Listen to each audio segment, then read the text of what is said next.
Pour évaluer le plus britannique des thés, nous avons réuni 5 dégustateurs à l'hôtel Swiss Wine de Lausanne. Florence Hardmeyer. Elle importe des thés pour les boutiques et les particuliers. Niels Rodin est agrumatologue. La bergamote, il en cultive. Élise Naville est historienne de l'art et amatrice de thé. Elle en parle sur son blog et participe à un forum d'aficionados du thé.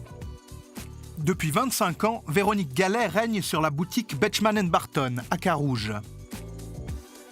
Michel Cherusini a ouvert un tea room à Saint-Trifon. Le thé british, elle connaît. Voilà la sélection de 10 thés qui sera soumise à nos fins palais. Ce ne sont que des Earl Grey en sachet qui ont été retenus pour cette dégustation. Le Earl Grey est un classique. Mais en fait, qu'est-ce qui caractérise un bon Earl Grey ? C'est un thé qui n'est pas trop dominant, bergamote, pas trop acide, pas trop astringent, qui a un bon goût de thé noir derrière aussi.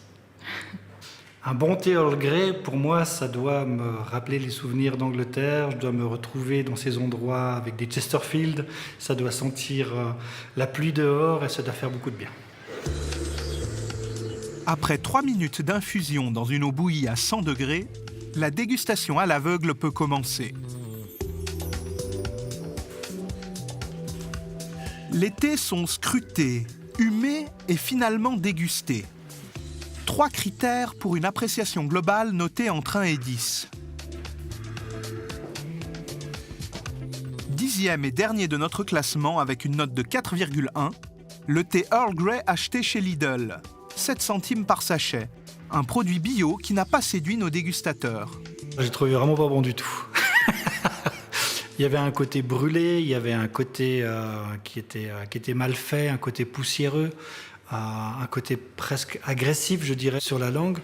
Côté agrumes, alors complètement absent, et puis vraiment pas agréable. Moi, j'ai vraiment relevé la note, ce qu'on appelle un peu le côté savonneux, et qui colle au palais. Et ça, c'est très désagréable. 2 fois plus cher et en avant-dernière position, le thé bio Alnatura, vendu par la Migros. Ce thé-là, j'ai trouvé qu'il avait un dépôt à la surface qui était un peu dérangeant. C'est quelque chose que moi j'associe en tout cas avec des thés de moins bonne qualité. Puis surtout, il y avait une sensation qui était désagréable en bouche, dans la gorge et de la sécheresse, gorge serrée.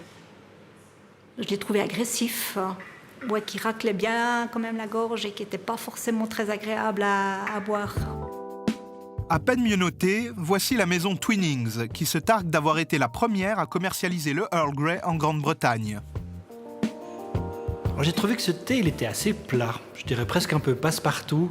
Le genre de thé qu'on boit dans un mauvais café, à un camping, pour pas les citer par exemple. Vraiment passe-partout, quoi, sans intérêt. Ce thé-là, c'était un de ceux que j'ai pas beaucoup aimé. Il était très fort, très un peu agressif.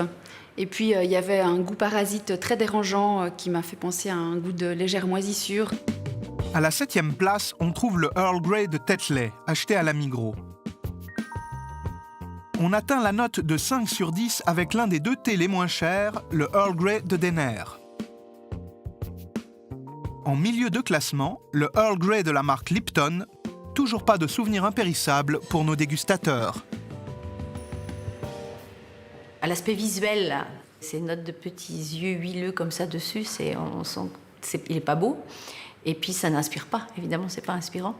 Ça fait pas envie. Et puis au nez, il y avait déjà une petite note un peu savon, très désagréable, qui pique et qui agresse et qui sent le côté pas artificiel. Et puis à la dégustation, rien. Plat, fade. Vient ensuite la marque suisse Sirocco. À 85 centimes le sachet, c'est le thé le plus cher de notre classement. Sur le podium, le Earl Grey de la maison Kousmi. À 60 centimes le sachet, il compte aussi parmi les plus onéreux. J'ai trouvé un très bon goût de bergamote, parce que ce n'était pas toujours évident dans les autres. C'est très légère, en même temps, ça ne laisse pas un goût très lourd de thé noir après. Là, j'ai trouvé un léger dépôt à la surface, peut-être associé à la présence d'huile essentielle. Sinon, j'ai trouvé que c'était un thé assez équilibré. J'avais l'impression que la matière première du thé était plutôt qualitative par rapport au reste de la sélection.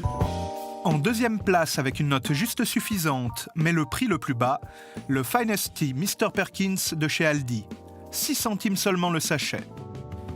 Alors effectivement, c'est le thé que j'ai le mieux noté. Alors dans ce thé, j'ai trouvé qu'il était peu équilibré, il y avait des notes d'agrumes, mais qui étaient peut-être un peu trop présentes, qui écrasaient les notes de thé. Donc c'était quelque chose qui n'était pas très raffiné en termes de goût, mais c'était acceptable. Je l'ai trouvé beau, déjà, l'aspect lumineux, pas les petits effets huileux sur la liqueur.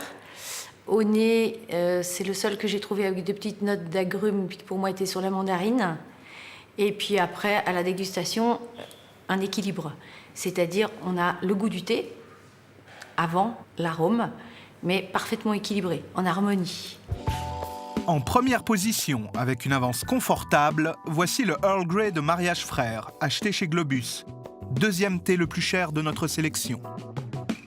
Là, j'ai trouvé que l'aspect de la liqueur était plutôt attrayant. Il y avait une liqueur limpide, pas de débris, pas de dépôt à la surface. C'était très fruité, clair, pas très poudreuse. On n'a pas le goût arrière qui était très sec.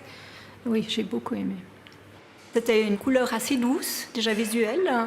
La bergamote était aussi pas du tout d'acidité au niveau du nez.